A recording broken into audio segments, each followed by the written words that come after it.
Hey everyone, welcome to another exciting episode of the Scratch a Track podcast presented by the Dude and Grimm Show. I am the Dude. And I'm Grimm, and we are here today to talk about the one and only Yoshimi Battles the Pink Robots by the Flaming Lips. Released in 2002. I feel like when you said that, like a confetti explosion should have happened and stuff. Or I know. Maybe we should like wrapped ourselves in like plastic balls and done the episode that way. Man. So for any people who have never been to a Flaming Lips show, even if you don't know them or even like their music, it is an experience. Like it is just like a wild show. A lot of fun, a lot of positive energy, which obviously this world needs right now, especially our country. Yeah. You know, especially that dude in the Chewbacca bikini outfit who stormed the Capitol. Dude, I wonder how he's feeling today. I've only seen the Lips once. Probably not great. It was with you. And I don't remember them doing, because that was when they were going on tour for the Terror.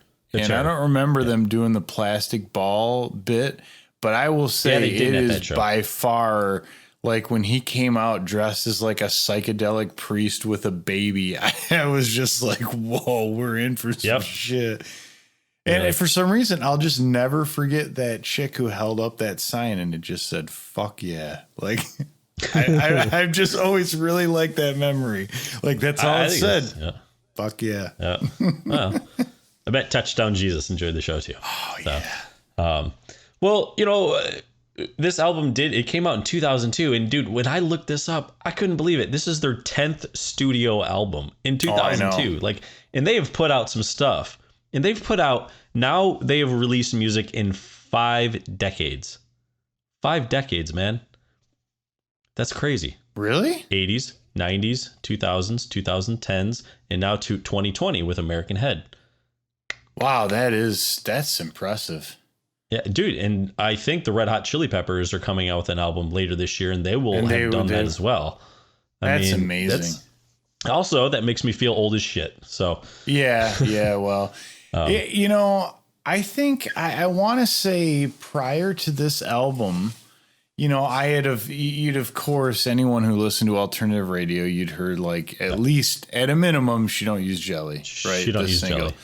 And I want to say that Leifer had kind of at least introduced me to the Soft Bulletin, and I'd listened to it and I liked it, but our friend Adam Kotwicka, who at the time went by the handle of Evil, dropped this on me as if like, dude, have you been living under a rock? Like, you haven't heard this album. And so got it from him, and immediately I was hooked into it, and grateful for that one, Evil.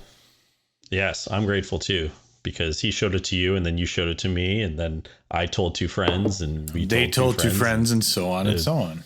Yeah, it was pretty great, and so you're welcome, Cat Stevens, for some of the royalties for Fight Test, because we'll get into that a little bit. Yeah. But it's dude, I mean, I remember when I kind of first heard it, I was like, whoa, I have not heard anything really like this before. It was just very different. It had such a just overall good sound. You could tell the production quality was excellent. Mm-hmm. I was surprised, I think, that, you know, this band had been around for so long. And if you do know anything about them a little bit, their sound has changed. I mean, this is very different from like She Don't Use Jelly and stuff. And their previous album that you spoke about, the Soft Bulletin, that is the one who kind of put them back on the map, because they broke them out. They had kind of fallen off a little. I mean, you know, it's kind of like, you know, Radiohead had Creep, right? And, you know, Flaming Lips has She Don't Use Jelly, although Radiohead never really had that lull. Yeah. But there's a great documentary on the Soft Bulletin by a company, I guess it's called Pitchfork. So if you search on YouTube, and maybe he'll put the link down below, or I will. Dude, Pitchfork, actually, they did the Modest Mouse documentary too. They do some really great documentaries. Yeah. So just search like Pitchfork, Soft Bulletin, Flaming Lips documentary or something like that, and on YouTube, and it's about 45 minutes, and they talk about everything that had happened previously in their career. You know, their big hit, and then Ronald Jones was their guitar player. He quit, and they were kind of like, what the hell are we going to do? And they just kind of started coming up with some stuff and worked on a few things. And then they had, then they came out with the Soft Bulletin, and they didn't really expect it to be what it kind of became. But at the end of the year, it made a lot of best of the year lists and whatnot. And so that kind of gave them a real boost. And I feel like Yoshimi just propelled them even further. Yeah, I think so too. For sure, the Soft Bulletin being like the breakout, but yeah, this album grabbed me differently than that, and I guess I didn't really know why at first. But one thing that struck me is I was really enamored with the way the drums sounded. Number one, yeah, the use of synthesizers, but still a very consistent foundation of acoustic guitar. And though the mixture of those things I always thought was really cool. And I don't know why I was thinking about this today, but I think maybe an art project for 2021 for the Dude and Grimm show would be to have the Pink Floyd Dark Side of the Moon family tree. And this album is in the Dark Side of the Moon family tree. It's, you know what I mean? There's correlation there. There's like real, I don't know why, but there just is. Yeah. Oh, I agree. There's certain albums that do fall on the branches on the way down. And this is definitely one of them where it's part of that family. It has to. So, dude, if you guys out there have any insight as to what should be on the family tree, I mean, come on, Kid A and OK Computer are given. But I'd love for some comments for that. And while you're commenting, that may also be a really great time too. Like, subscribe, and comment below. So that would be really swell also. And super swell. Yeah, one thing I didn't, it was hard to find a lot about this because, as Deuterino was saying, there isn't really a lot out there. It would be great if there was a documentary about this. I mean, Pitchfork. Hell, dude, there's even a like a 25-minute making of Embryonic out there that I watched, which was pretty interesting as well. But again, not much on this. The best I found was an interview with Wayne Coyne. And it's like 7 minutes. Yeah, but I would say in that amount of time, I feel like he offered a really good insight as to a lot of some of the things they were thinking. Because one thing that I maybe in retrospect can hear because of the way they did the beats and everything's kind of like really punchy is he said that they were listening to a lot of like pop. music. And Nelly Furtado and Madonna and everything. And like Timbaland and stuff. Yeah, he just named all these people where I'm like, I can't imagine those guys listening to that music. But then he was like, it was like we wanted to incorporate some of those elements, but have it be our style of music too. And it's kind of a cool mix of that. It's such a cool, that is a really great thing. It shows a lot of open-mindedness and sort of almost humbleness in a way. To be like, hey, okay, well, that would be interesting if we took like this sound in this style, but we like put it in our sound. We kind of adapted it for that. Like, what would that sound like? And hey, let's play this. And I'll tell you what, the results are pretty fabulous. Yeah. Well, the whole Yoshimi thing was like inspired by well, it's weird because online it says Yoshimi Pee-wee, but I think in the little interview he says like Yoshimi, is it P or Pi or something? It's like P-I. But she was like a drummer for this Japanese band called like the Boredoms, and she actually appears on the album too in a couple of the songs. Like I think most notably in Yoshimi Battles the Pink Robots, Part 2. Where she's doing karate sounds and stuff. I imagine she does that chop chop, right? Yeah. In part 1. But true. Yeah. I didn't think you're right. I just think it's pretty cool. And I guess Dave Friedman said that, it sounded like Yoshimi was either having sex or being killed by a giant robot. And so Wayne just like added, he was like, I'm just going to add the pink. And it became, I can only assume that had to be in reference to Battling the Robots #2, because that does sound like some sort of crazy machine. Yeah, it does. It definitely does. Yeah. Yeah. It does. But I have my thoughts on what I kind of think that song is, because they talk about, people allude to this being a concept album. The Lips have said it's not really a concept album. I mean, and I'm sure we could all take it and stretch it, and I'm sure if we all did enough acid, we could come up with some crazy concepts. But brilliant, but beyond kind I'm of doing the first, it now. They pretty much say, yeah. Anybody got some paper? But beyond the first kind of 4 songs, there's common themes and sort of ideas, but as far as it being some story or something like that, it I don't really hear that either. Follow that. But they talk about the lyrics being sort of like swirling around love, morality, artificial death, emotion, pacifism, deception, so all this stuff. But one thing I was thinking about as I listened to it now, and I'm sure that in 2002 and maybe 2001, when they were coming up with this in 2002, there still was probably talk of and the initial beginnings of like AI.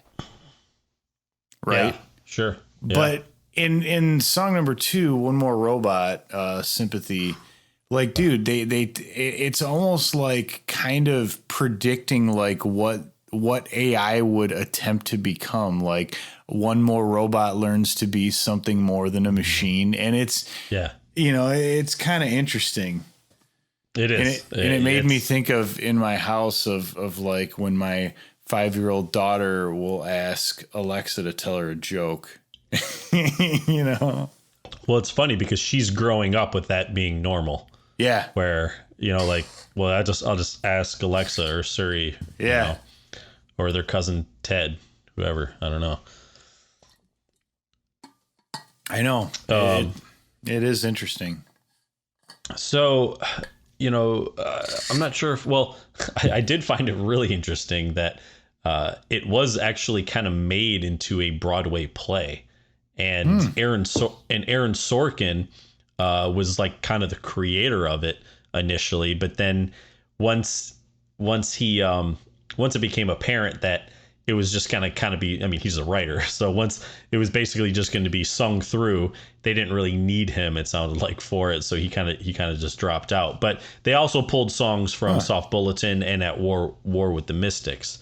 Interesting. But I guess the main theme of it, of the Broadway, I guess, play or whatever you want to call it, was, there's this woman who was battling cancer, and which was represented by the pink robots. So it was they kind of used that as some sort of symbolism, which I think is an interesting idea or concept for it. I personally, I have a different kind of idea and concept for it, but I think we can get into that. I'm looking forward to that. Yeah. Yeah.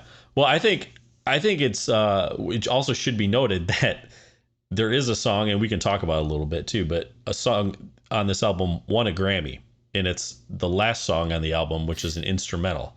And you also said, what was the other song so they won a Grammy for this, and then what's the next one year they won a Grammy, the same Grammy for The Wizard Turns On, which is also an instrumental from At War with the Mystics, which is one of my favorites. Yeah.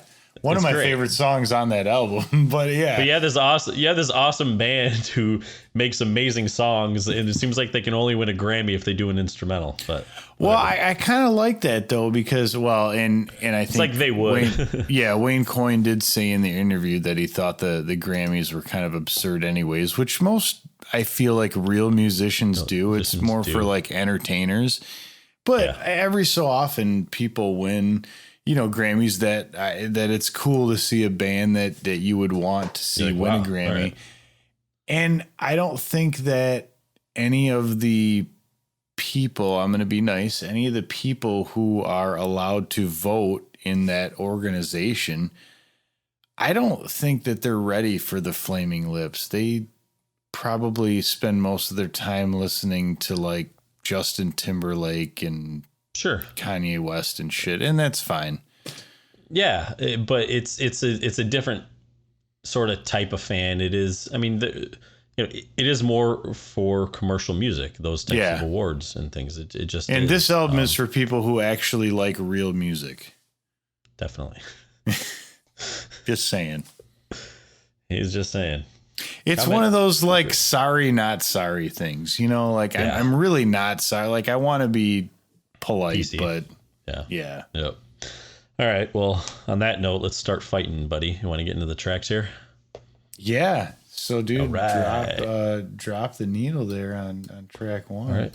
Track number 1, Fight Test. Now, we actually talked about this. I don't think we need to get into it too much here, because if you listen to the episode that came out on Monday, we talk about this song along with a Cat Stevens song called Father and Son. There's a little bit of controversy there. They had to share royalties. If you listen to both versions of the song, they do sound very, very similar.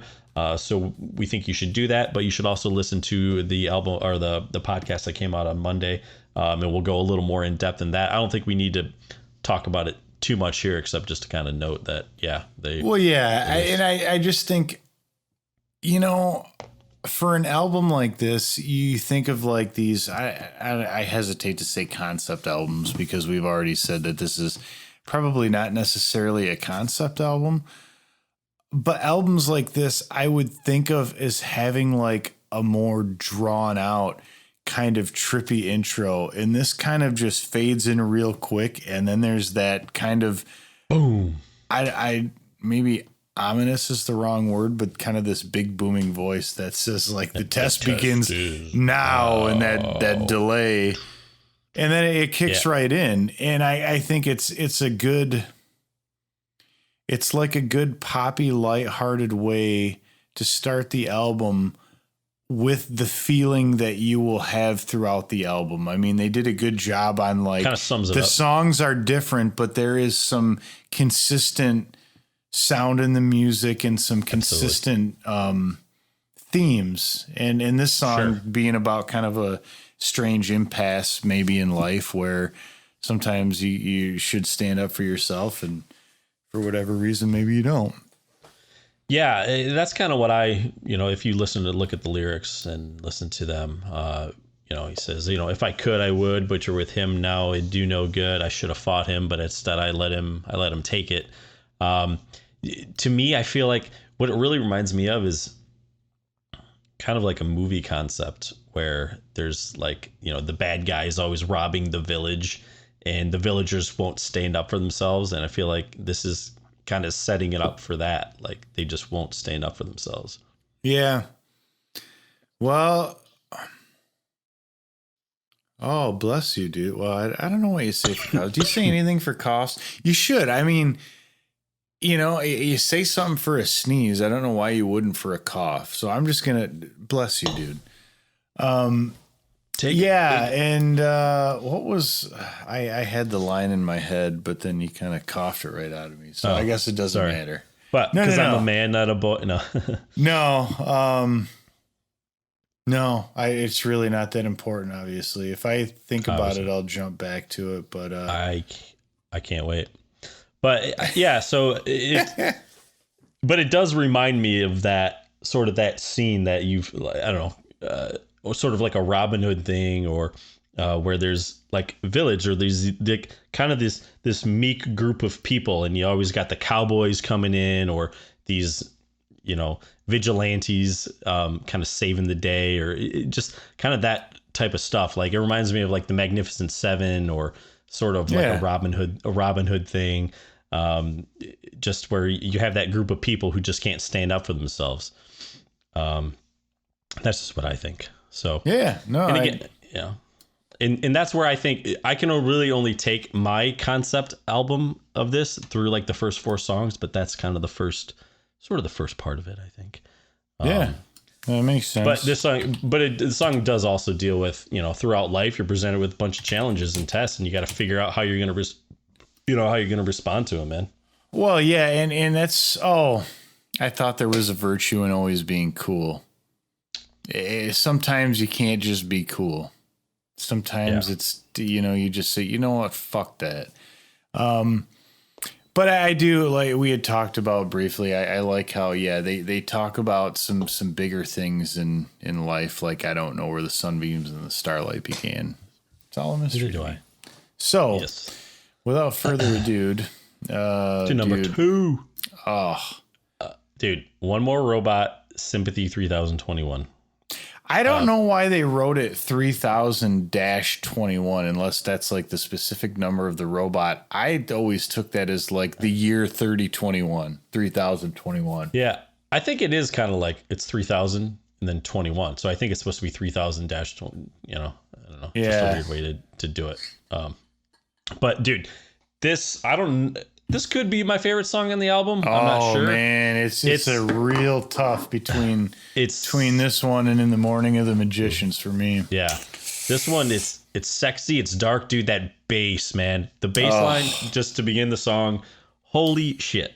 Well, it's so funny. We were listening to this record a while ago and some people were over, and it was like as soon as that like just the beginning kind of meandering of the song came on, I like turned it up until I thought like the speakers would be in danger because I just wanted to hear that bass so hard. Just it's so good. It so is good, dude. It's awesome. To me, I kind of feel like, this is where like the robots are kind of getting ready and learning to become more than a robot and develop feelings. That's what I'm saying. This is like a prediction of AI. I really like the lyrics are to me, it's like what the goal of AI is for a robot to become more than just a machine. Like to be able to think independently, to make judgments. Speaking of judgments, Terminator 2 Judgment Day. Okay. Dude, do you remember the scene where like Edward Furlong, I forget his character, Edward Furlong, he starts kind of crying or he has tears in his eyes and like, he's like, what is that? They're Terminator. He's like, why do you cry? And he's like asking him about it. And Edward Furlong's trying to explain to him like emotions and feelings, but he's like a Terminator and he only like he's programmed like for least, one thing. Yeah. Lowest common denominator. Yeah. I mean, kill. No. And that's the interesting thing. Where right now, I don't think they've been able to program feelings in. No, not yet. It's a hell of an algorithm. Alexa does have some good jokes, though. I'll say that. Alexa's got some great jokes. Got to work on those ones and zeros. But dude, I really like the line that stands out to me is because it's hard to say what's real when you know the way you feel. Is it wrong to think it's love when it tries the way it does? Mm-hmm. I feel like I really love that because I think a lot of times, we get wrapped up in our feelings and our emotions. And, I always say, and of course I don't act on this always, but it's like, you got to take the emotion out of it and then you'll start thinking clearly, because sometimes when you get so wrapped up in something and so emotional about something, it clouds your judgment and dude, that's very true. What is actually best. So that's just kind of what that line really, I guess, means to me and brings out to me. Yeah. A line that I've always really liked because it's so like visually kind of stimulating within the song is as the lights blink faster and brighter. Like they're just charging, like you said, like they're just kind of getting ready. Like they turned them on and they're like charging up. Is warmy. Yeah. Makes a humming sound. It's cool. It's just a really the lyrics I think do a really good job in this one. Okay, so move on to track 3 now. Let me continue with my story. Right. Okay. Yoshimi Battles a Pink Robot Part 1. To me, I feel like this is like when we're introduced to our hero. Like This is the guy who's going to, the woman who is going to come in and save the village, protect the village, right? Like just mess shit up. Yep. And it's like, hey, here she is. And she's a black belt in karate. Yes. And I feel like, one of the villagers is telling Yoshimi that, hey, look, the others in the village, they don't believe in you. They're scared, but I know you can do it. I mean, that's pretty much kind of what she's saying. But this and Do You Realize are probably the two songs I feel like most people would be familiar with on this album. This is definitely one of those songs that I think a lot of people, if you may not know all the songs on the album, but I think this was one of the singles that they came out with. And it's very upbeat and poppy and kind of fun. It's a great song to sing along to. The beats really crush on this one, dude. They really do crush it. They really do. One thing I like musically that I don't know if you've ever paid attention to or heard is, do you notice on the intro they strum the chords, right? Mm-hmm. But when they hold that last note, it's like slowing down a tape machine. They like they do this really quick. It just like dumps the tone out. It's subtle, but it's so nice. Oh, and I think they don't do it on every hit, but on the ones where they would like hold it out. Yep. It does that. And what I like about that is it kind of adds this. It makes the acoustic guitar sound more mechanical, like it's almost not real. For some reason, to me, it adds this mechanical element to it because you can't do that with the instrument. You can only do that with like either a digital. I have a thing where you can do it digitally, and it actually sounds really legit, the digital version too. But the real way is just with analog tape, where you just kind of just dump it. I do. Now that you say that, I can hear it now that I think of it. And it kind of does. It almost sounds like it kind of like falls off a cliff a little bit. So it's like, because it's basically like holding a note, but then instead of them letting the note ring out, you just like slow the tape down until the tone just slow it down now. One of my favorite parts of that song. All right. Well, Grimm, if we're gonna have a part 1, there's got to be a sequel. So they got to fight. This is where they're fighting. This is where they're fighting. This is, and it's weird until I started really kind of thinking about it in the concept. I'm like, oh, this is the battle. It's like we met the villagers, we met the bad robots. Now we met our hero. Now they got to they got to bust it up a little bit. And so this is where, dude. Instrumental song, just a bunch of just crazy. I mean, dude, this is like crazy chaos. Like it is just such a wild song. And they I've seen it live. They go nuts. Oh yeah, and it's cool because the bass line, which I'm pretty sure is done on a synth, that stays consistent for the most part. But yeah, you're right. Everything else around it is just like going ape shit. Dude, it's nuts.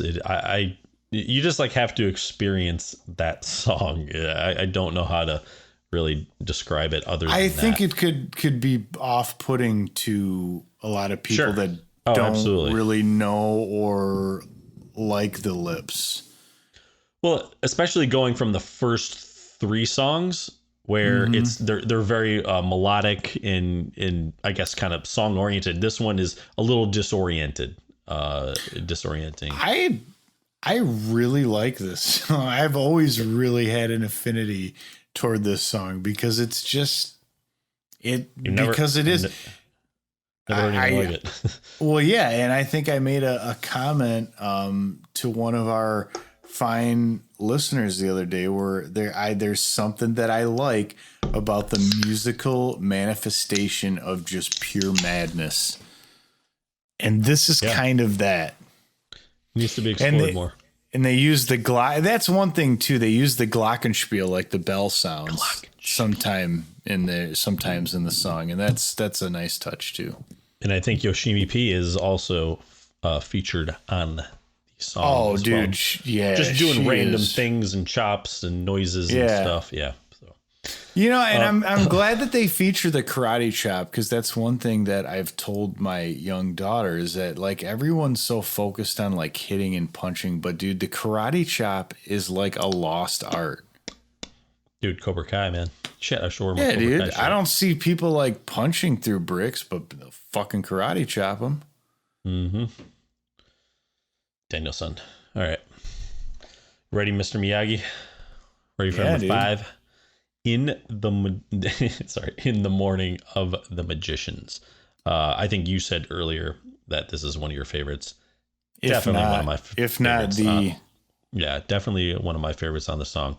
And if there's some, obviously, Flaming Lips fans out there, or people who are maybe not Flaming Lips fans, there is a really good version on... there's this album that came out. It's like Yoshimi Wins, and it's called the Live Radio Sessions. And they do some alternate versions. I think there's an acoustic version or a piano version of Yoshimi Battles of Pink Robots Part 1. They cover Beck's The Golden Age on this album. Also, they cover Radiohead's Knives Out on this album. Just like live performances. But there's also a version of In the Morning. Why do I say Majorning? In the Morning of the Magicians. That's really good. I believe it's just Wayne on the piano, I think, and it sounds really, really cool. So, dude, this one, I love the dichotomy of like the really intense part, and then like it's almost like the calm after the storm. It is. It's, if I was going to take my story further, it's kind of like, there was the battle all night and you wake up in the morning and like there's the ashes and like everything's on fire, and Yoshimi wakes up and is like still alive, but like bruised and beaten. Yeah. You're right, dude. It's the calm after the storm. And I think the reason this one got me so much is because I couldn't figure out how they got the drums to sound that awesome.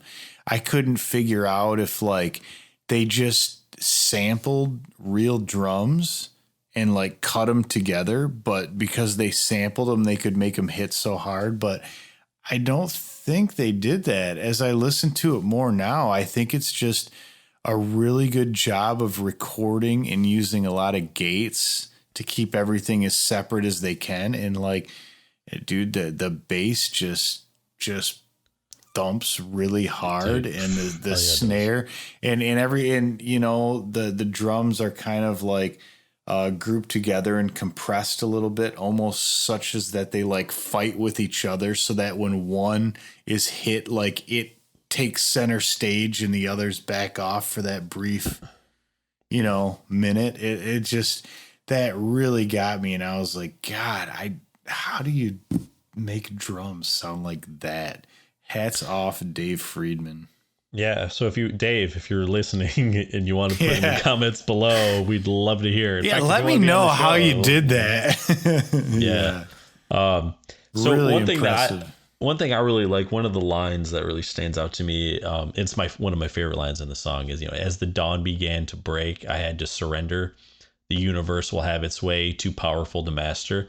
And I love that because sometimes shit is just like out of your control. Yeah. Whether it's, a person, a relationship, nature, the universe, whatever. Things are just out of your control.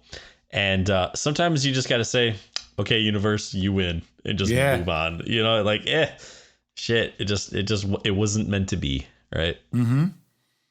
So, and if we're listening to the LP, which I like the length of this album and everything was cut as if they meant for it to be on an LP.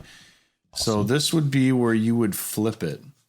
One thing we didn't know. Okay. Yeah, right after In the Morning of the Magicians. One thing that we didn't mention that I think we should was that the cover art for the album was a painting by Wayne Coyne. Yeah, I think he said it took him like a couple days. And it's fucking good, man. All that artwork is really unbelievable. Cool.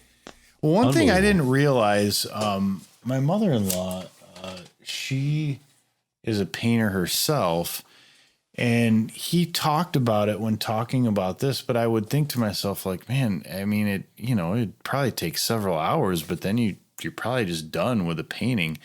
But what I didn't realize is one thing he talked about in doing this painting is he spent like one day just doing the background.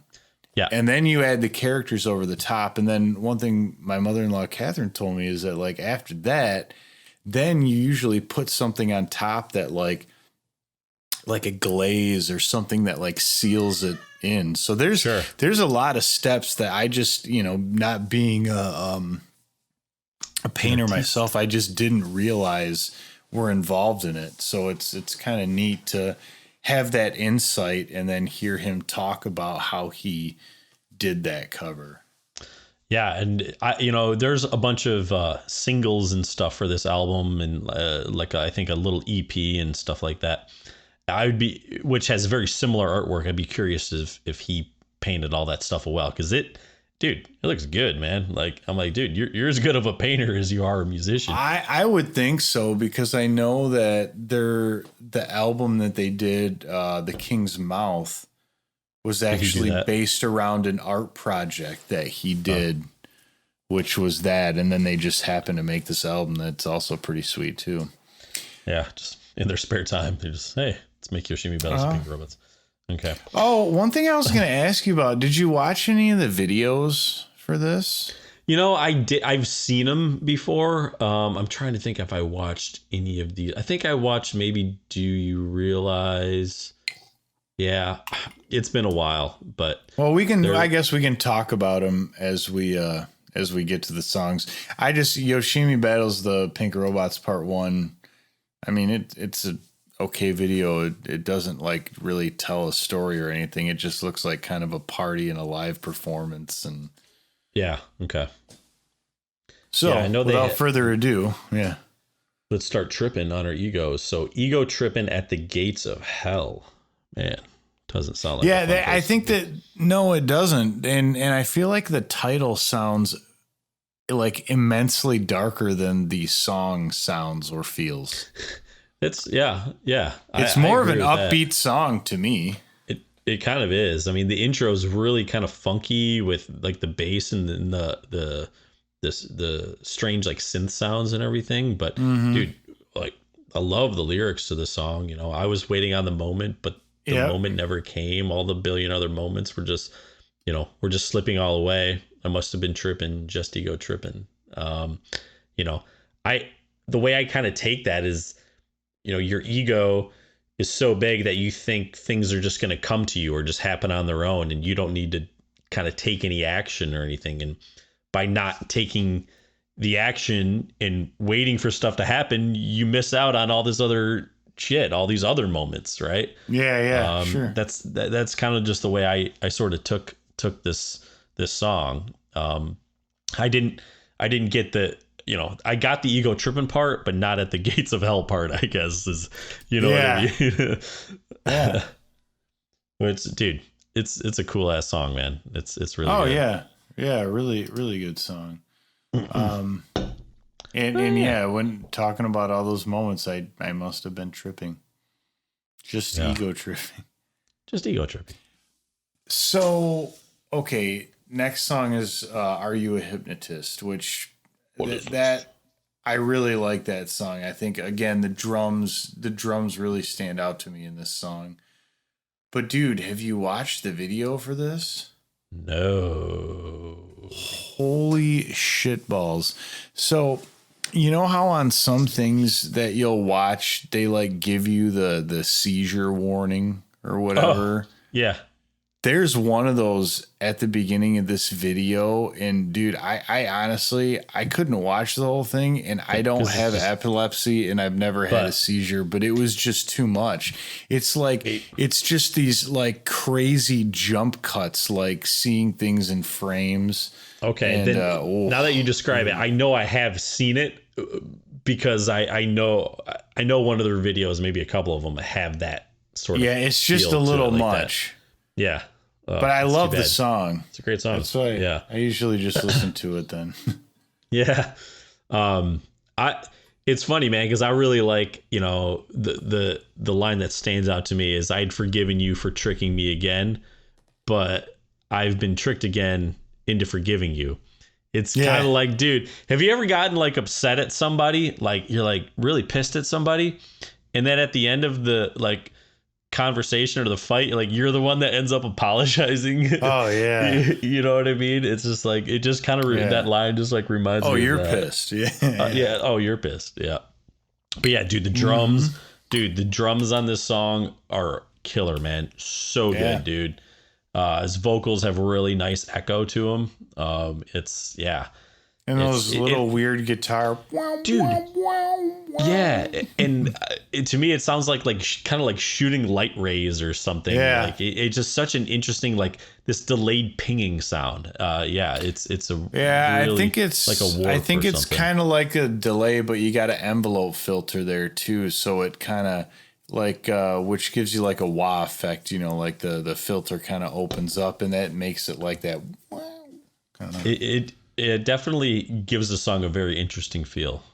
For sure. Yeah, it does. It does. And I kind of like it because it's it kind of takes you back into like a little bit of a different place after ego tripping at the gates of hell. Such a beautiful place. Yeah. Speaking of which, it's summertime. Summertime. Love the start with the delayed bass, just that boom, boom, boom, boom, boom, boom, boom, boom, like that. Very cool. Just a weird thing that who would have thought of that, but it makes for such a good intro. Yeah. Yeah. Well, dude, the synth sound of like the birds chirping, like it's such a unique, interesting. Is that synth or is that actual birds? If it's actual birds, they run it through something because it's the way it's too like systematic and mechanical. It's like mechanical birds. It's like the way I see what you mean. I gotta listen back to that one. That's one that I didn't pay as close attention to. Oh man, like it just sounds really, really kind of trippy, dude, as you would expect. I would. Yeah. But yeah, to me, the song just it seems like it's kind of about someone who's basically depressed and not being able to get out of it, even though everything around them or the outside is beautiful. It's beautiful and warm. Yeah. Like once you see it, you'll feel better. It reminds me to one of our previous episodes, our last Scratch a Track, which you might remember, Grimm, the White Album by the Beatles. The song Dear Prudence. The White Album. Oh, you mean the self-titled way. Yeah. Oh, yeah. But Dear Prudence. That's interesting. Yeah, you're in India. She wouldn't come out of her I guess hut or bungalow, and she was just like meditating. And so I think John and George came over and they wrote Dear Prudence, and they were like singing the song like come out to play, and, do you think it's because it smelled like pee? It's possible. I don't know. Did it? No, I'll never forget that Seinfeld episode where they're going to India for like Elaine's friend's wedding, and like the groom's parents are from India, and they're like, don't go to India. They're like, the whole place smells like a toilet. It's fun. I always thought that was really funny. It probably doesn't. I'm sure it smells beautiful because like, dude, their food is amazing, but dude, or at least the version we get here. Yeah, there's that. Dude, I was listening to something on TV because they were talking about the vaccine. They have like 1.8 billion people there. Like, it's insane. Yeah, dude. Like I think second running only to China, right? Jeez. Population wise, I think I'll look that up, but I'm pretty sure that it goes China and then India. And the thing is that the population is so dense. I mean, when you look at those like little kind of villages they live in, it's there's some really rough living conditions there, man. Yeah. Like really rough. Mm-hmm. Mm-hmm. Well, anyways, back to Flaming Lips. Not India, unless you want to look that up quick. I'm going to, but just keep talking. Okay. All right, so we're going to move on to Do You Realize? Now, this is the first single off the album, probably the most popular song, the one most people know. The one most people know, and it's definitely a staple in their live show. They play it at every show, basically. What's up, Grimm? You got it? Dude, okay, so this is what they're saying. 20 like populations 2020. China is 1.4 some odd billion. Right? Okay. India is 1.3, almost 1.4 billion. And then, dude, what do you think is number 3? The United States, dude, with not even 500 million, with like just over 300 million. Isn't that weird? Wow. I would have never guessed the U.S. I would never have guessed there's such a big gap between like 2 and 3. The top 2. I mean, boy, that's insane. Okay, sorry. I get interested in those sort of facts. I spilled my White Claw. Did you realize that? Did you realize that? Yeah. But yeah, like I said, first single off the album, the probably most popular song on this album, the one they play on every live show that they do. And dude, it was actually written as a response to there was a Japanese fan who died of some heart disease after traveling across the world to see them play. Oh wow. That's I didn't pick up, but I just, man, the lyrics are so poignant, and I thought it was really interesting in that interview listening to Wayne Coyne talk about this song and them and writing it, and how they don't view playing this song every day as a chore, as a lot of bands would view playing that one song as a chore. You know, they feel like they're lucky that like it has this meaning, because it was never intended to have this big crazy meaning. But God, when I'm listening to the lyrics, I'm like, how could you not? It's like sweet and beautiful and sad and touching. It's like all these things all at once. And it kind of, when you think about it, a lot of it is, in a weird way, it's morbid, because it's basically saying, everyone someday will die. But see, I don't even view that as morbid. That is a fucking fact. That is life. Is life. Yeah, as much as you need air to breathe, that is also going to happen. I mean, it's a hard thing to swallow, but it is as true as anything else you can, The nose on your face. Yep, it is. Yeah. I kind of love the line. You realize that the sun don't go down. It's just an illusion caused by the world spinning round. We always think about that like, oh, the sun's setting. It's like, nah, the sun's not really setting. It's we're turning and spinning. We're like turning, man. That's really what's happening here. I know. But definitely it's a great song. Totally dig it. It's pretty, I think, straightforward musically. The acoustic is very, very, and I don't know enough about, obviously music and recording, but the acoustic has such a good sound on this song. Like it's so clean.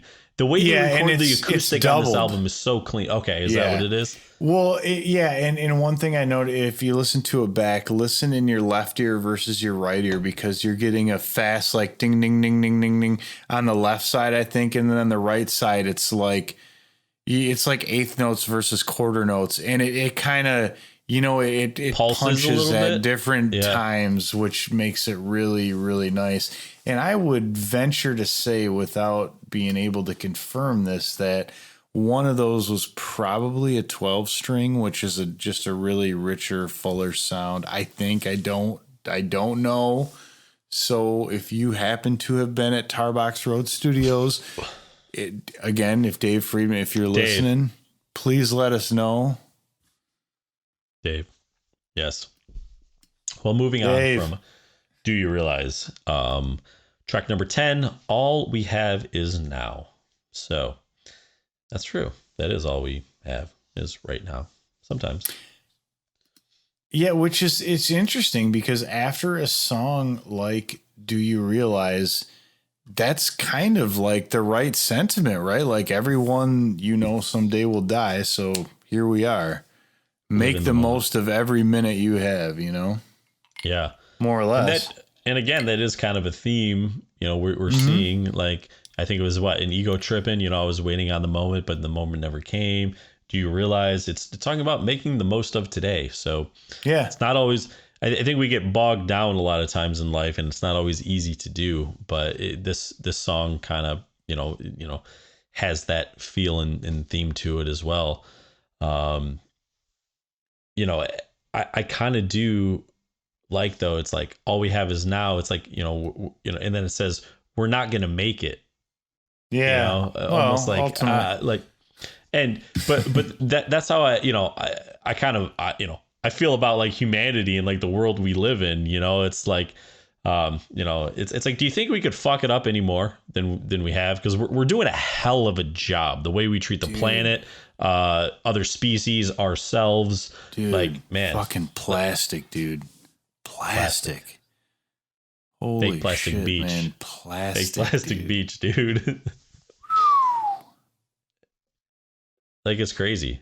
Plastic. Because a lot of that shit, dude, like, you can't recycle plastic bags, I don't think. You can take them places, but I don't know what they do with them. They don't make it easy. At least I'd actually feel better if they just burned them. And I know that's not the answer, but I'd rather have that than them things than them floating around in the ocean. I throw them in the recycle bin anyways, because I'm like, they do not belong in the trash. Like, they don't. Yeah, because it's just going to a landfill. Stop. All right. Anyways, hey, Greenpeace, you want to sponsor us? I've been really rocking my own bags, dude. Shop and scan. Oh, life changer, man. And if I'm asked, if they're like, if they start bagging it, I'm like, can you put that in paper? Like, do I look like a fucking savage to you? Yeah. Yeah. Come on now. This is America. So, approaching Pavonis Mons by balloon. Yes. There's a parentheses in this. Utopia, Planitia, and close friends. Anyways, so this is the song that won them the Grammy, which is pretty crazy. And so, dude, I don't know if you heard this, but when I listen to this, and I can't make any connection, I have no musical knowledge of this whatsoever. For some reason, though, it reminds me of the Beatles song "Flying" on Magical Mystery Tour. I can. Maybe it's just because there's like they're both instrumentals, but I think it's a little bit of their groove, and they're just kind of like funny, almost little instrumentals. I just kind of feel like with this song, that's all I can say. Now, can I ask you something? You can ask me anything you want. Well, do you know what Pavonis Mons is? No, but damn, I'm glad you did your homework, buddy. I looked this up a long time ago because I'm like, where did they get that name? It is a goddamn volcano on Mars. Wow. I like it. Which, in a weird way, makes sense, because to me, the song actually feels like you're riding through space towards what I thought was towards the sun, but maybe you're riding through space. It'll burn you up. Yeah, but maybe you're riding through space towards Mars to get to the volcano. Is Mars hot too? That could burn you up. I don't know. No, it's farther away from the sun than we are. Now, I again, you know how rabbit holes work, so I definitely got down a rabbit hole here. But some of these volcanoes on Mars like dwarf the mountains on Earth. I believe Olympus Mons is the biggest one, and I don't have it in front of me how tall Olympus Mons is, but I know that it's enormous. But dude, the peak of Pavonis Mons is 46,000 feet, or almost 9 miles high, which is like a whole nother mile high than like Everest. Olympus Mons has a peak at about 85,000 feet. Holy Jesus. Like, that's fucked. Like, dude, that's like more than 2 times higher than cruising altitude for a fucking jumbo jet. Like, the magnitude of these things, like, we just don't understand because you can't see it, right? Yeah. Well, dude, Total Recall, man. It was predicted. It was. Elon Musk is on it too. So I still want that mask. Come on, you remember the mask in Total Recall that turns into a bomb? Yeah. Get ready for a surprise. Surprise. Yeah, that's it. Yeah. Yeah. Well, this was a hell of an ending to this episode, but I think it kind of fits with the whole Yoshimi Dude, theme. it really does. Time and space and time. And these are interesting facts that should be mentioned. Not all albums reference volcanoes on Mars. No. Thankfully, some do. Tom York references, dinosaurs roaming the earth quite a bit, but he really does. Weird. Yeah. Songs of the same theme. New one. Mind blown. All right, Grimm. So let's scratch this shit, my friend. You go first. I think I did White Album last. Disc 2. Yep. Yeah. Maybe not. I've given this a lot of thought. All right. Because initially I would have said that I like the song Fight Test. I certainly wouldn't scoff if somebody put it on. And initially I think I would have said that maybe that would be my scratch. Mm-hmm. But then I listened to it more and I just don't think it could be because I do like the intro. And I like the lyrical content. I think the lyrical content sets up other things in the album. Does. So I can't scratch Fight Test. So then really the only thing for me that leaves is Approaching Pavonis Mons by Balloon. Utopia. You're going to take the Grammy away. You're going to take the Grammy away. Not that I would take the Grammy away, but if you think about it, to me, the lyrics, even though this may not be a concept album, I just think the lyrics are very important on it. And therefore, I think All We Have Is Now would be a suitable ending if I had to scratch one. Sure. And I agree totally with that. But I'm going to be the guy who's going to be like, this album's perfect. I wouldn't scratch anything. I'm not going to play the game. I will be accepting your resignation, your resumes, any listeners for a new call. Yeah, no, I am not going to be that guy. And nobody out there, please don't be that person either. Yeah. All right. That's not how the game is played. We get it. It's an amazing album, but you don't always try have the to choice. Unscratch your fucking record. Let me know how that goes. You don't always have the choice when that grain of sand gets in there and just starts rubbing up against the disc. Don't take your CDs to the beach, dude. Never do it. Don't do it. Do it. Okay. So my friend, and I do like your choice. I don't think you're going to be surprised by mine. It is going to be part 2, Yoshimi Battles of Pink Robots. And okay. I think we talked about this a little earlier, and I think you brought it up that it could be a little off-putting to some people. It is an intense, crazy, wild kind of ride of a song, and it is instrumental. And to me, the reason I scratched that over, even though it kind of breaks the story and concept, if there is one, is I feel like it stands out so much that it doesn't almost fit on the album with a lot of the other songs. Like, you got the first 3 songs, which are really poppy and upbeat. And then I feel like after Yoshimi Battles of Pink Robots Part 2, I feel like the album goes on this ride a little bit where it's very introspective and kind of slows down. It's not as poppy. I mean, Do You Realize definitely has some of that to it, but to me, part 2 just kind of it kind of breaks that. It's very jarring, and I love In the Morning of the Magician so much that I can easily skip that and to get there. I mean, full transparency, sometimes I'll go from 3021 right into In the Morning of the Magician. Well, dude, and that's what I was saying, where I struggled because God, I love just starting the album with 3021. Yeah. And I've done that plenty of times too. I really have. With the LP, I just put the record on as it's meant to be because I'm not an asshole. Well, at least not that big a one. But yeah. Yeah. I mean, if we're talking digital format, dude, I do what I want. Yeah. But are you going to get up and walk across the room to move the needle? Probably not. No. Yeah. No. So with that, Yoshimi is it's scratched. Damn it! We should have scratched them with like some samurai swords or karate chops or something. Oh yeah. Whatever. Yeah, size or a samurai sword would have been size, good. Yeah. Yeah, like Raphael. Or throwing stars. I feel like Raphael's kind of like the overlooked Ninja Turtle. Yeah, think when you played the Nintendo game, dude, who was like, oh my God, I gotta be Raphael. You were like, I want to be Leonardo because he's got dual samurai swords, or Michelangelo because he's cool. Yeah, there's that.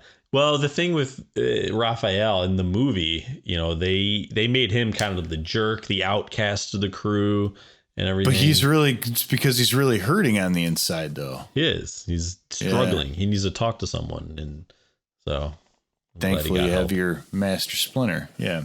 Exactly. Anyways. Yes. So Yoshimi Battles the Pink Robots is scratched by the Flaming Lips. We hope that you guys enjoy it. It is a great album. We highly recommend it. And I don't know. I think it's time to go. It is. So with that, we will bid you farewell. On the Dude and Grimm Show. Dude and Grimm Show. Scratch Your Track is produced by the Dude and Grimm. Additional music provided by Moore and the Tims. Copyright 2021.